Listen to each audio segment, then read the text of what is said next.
Kleru marah. Kudune kleru sok meneh iki didekep. Tong-tong-ting, ngono. Tong-tong-ting, aduh. Akene bemong terus.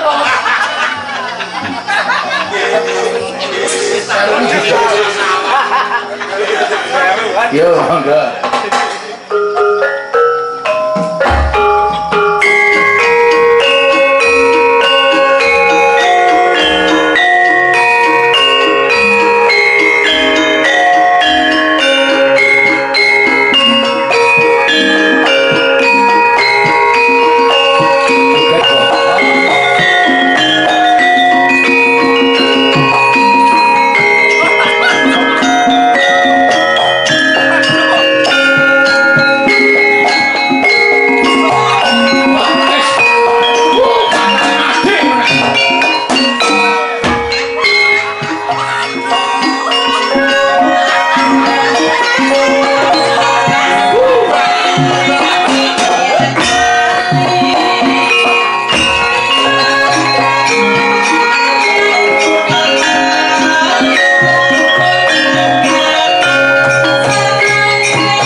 Dirusak Kakang Adi. Saiki kita wis pidak jempol. Nek busa uyun ngetek seranggun. Anyar wis duwe niat. Rembugane omah, besok nang Pinus Tengger wae isuk ya, Dik. Disuruke. Ora tenan. Nang warung iki nek nganti penonton streaming kono kadang-kadang seniman-seniwanti saka saindro jagat raya. Nek nganti jalan saka Kolombia nonton. Jalan kok saka Kolombia nonton. Terus ngerti Warudaya mlaru ora isin aku. Warga laras. Grup sing kondang kawenang-wenang. Wis do digawe topi warga laras. Kok Warudaya kok kleru. Ya wis ora apa-apa dimaafke. Aku le menehi ngapura nganti kentandut, Tru. Wis. Sing ndang parepku sing sing nampak kemis. Saben minggu dolan ning pasar Senen. Ora ketemu. Wis ora apa-apa yo. Pariane Tim, pariane. Makundi sing ora ngenteni dikawin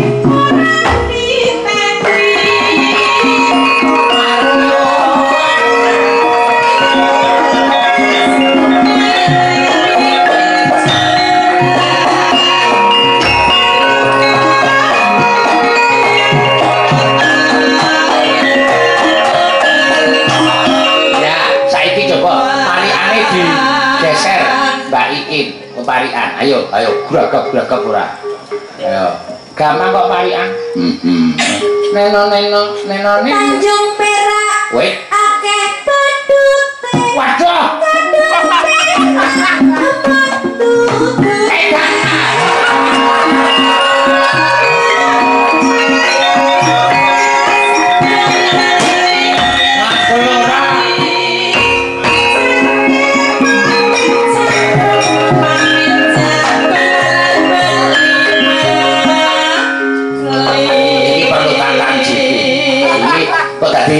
Parian kok Tanjung Perak kayak pedute kalau sampai nalu gandut iki jane apa ya apa Mbak Iin kuwi apa Cuk? Niku ki mboten saru. Lah apa?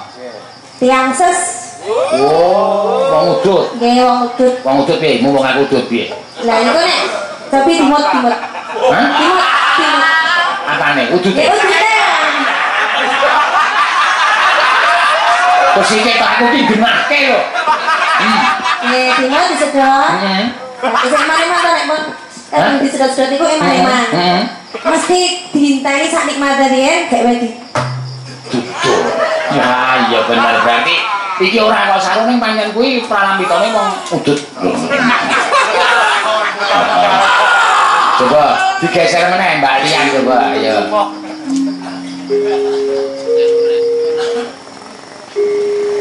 Numpak becak lakune miring rasa penak jelung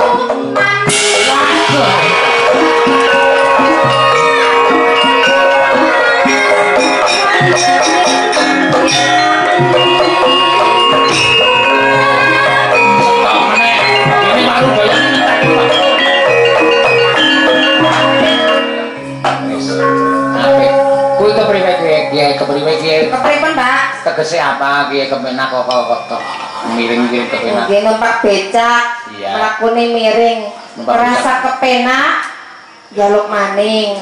Iki tegese apa sih? Ya maksudnya nek upamane lagu nggih kepenak berarti mening nggih kaya kiye digeser-geser kan maning. Oh, jaluk maning Pak. Iya. Nek nanggap pakseno penak yang esuk nanggap maning kaya kue. Bener Rika. Kue aman. Nek nanggap makseno apik, kepenak dirungakna. Kepenak. Kuwi ngesuk nanggap meneh kaya kowe ya. Nanggap maning, Mbok. Mbok ki sapa? Mbok ki ngono-ngono nganggo mbok. Oh iya. Kuwi dijejerin Mbok. Mbok sapa? Mbok Kenisa. Ayo parikan kabeh. Iya.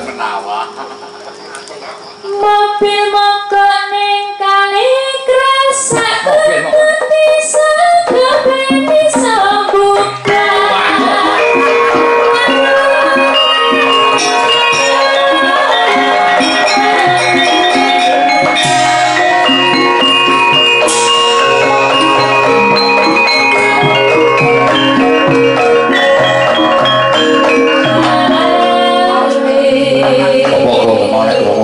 Mobil mogok nang kali krasak kudu disogo ben iso buka.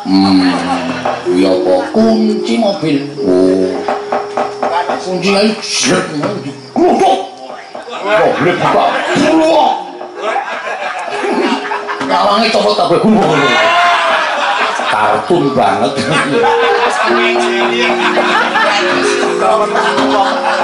Ayo ditutuke ganti Agnes. Kok sing ngono ora? Oh, engko Ayu ya iya. Prastiwi ya iya. Prastiwi ra seneng horor. Ya ora apa-apa kok ya. Ya. Dibajutke parikan. Neno. Gandeng momote tuku nek roti jambeng iso.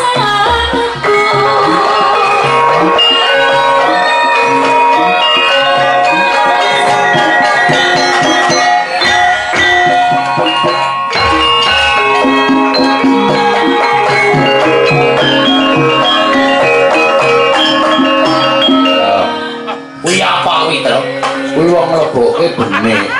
Lho, wong mleboke benik. Oh, benik lambi ae. Nek ora dijembeng benike ora iso mlebu. Wow, bener ya. Ngono kudu golongane benik digedheke sithik lagi dibenike dilebokke. Bahaya larang ya. Sing jeneng parikan iki janjane ora kotor, ora jorok ning panjen ya werdine dhewe-dhewe. Ming gumantung pikirane menungsa ya, Tru ya. Ha iya. Apa-apa iki ming gumantung pikirane menungsa. Ning jane sing bosok iki pikirane manungsane. Mergo pikirane tekan kono-kono nek jane ora kok ala. Ha iya. Tes mati meneh tes. Yo ganti sapa? Ayo. Ya. Men dirampungke. Engko bar iki wis ya, Reng. Heeh, bar iki wis.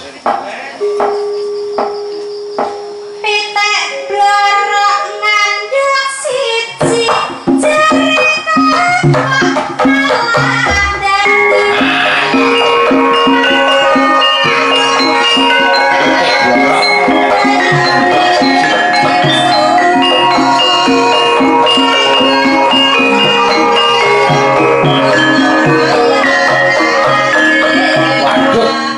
aja dindekke to.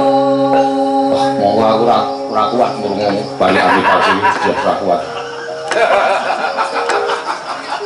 Makane nekat banget kok. Sing nek ora percaya dosa ya iso nek ya saurane ben go komplek-komplek mbok menawa bengi iki sadar. Ane apik, ayo Bras. Ana mlinjo dampal-dampal pecah rebutan cepet.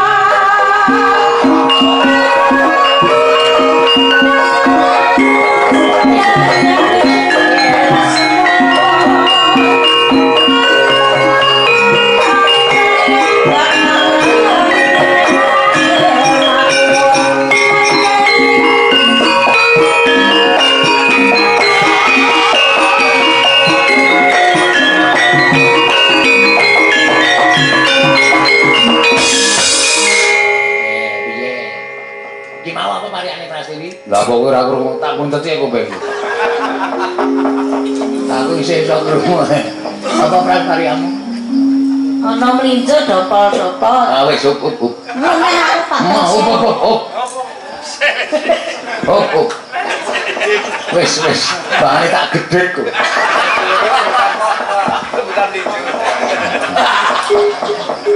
Ana mlinjo dampal-dampal kangge bocah loro rebutan jengkol. Mergo bocah loro seneng jengkol kabeh.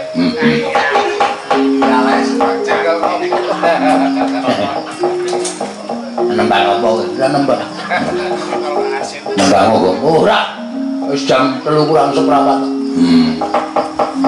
Tak angka 3 kurang seprapat iki kok 3 liwat seprapat selesai. Oh iya. Engko nang ndak dhewe blatang tekan setengah 4, engko ndak sing jual gunake toilet rekoso.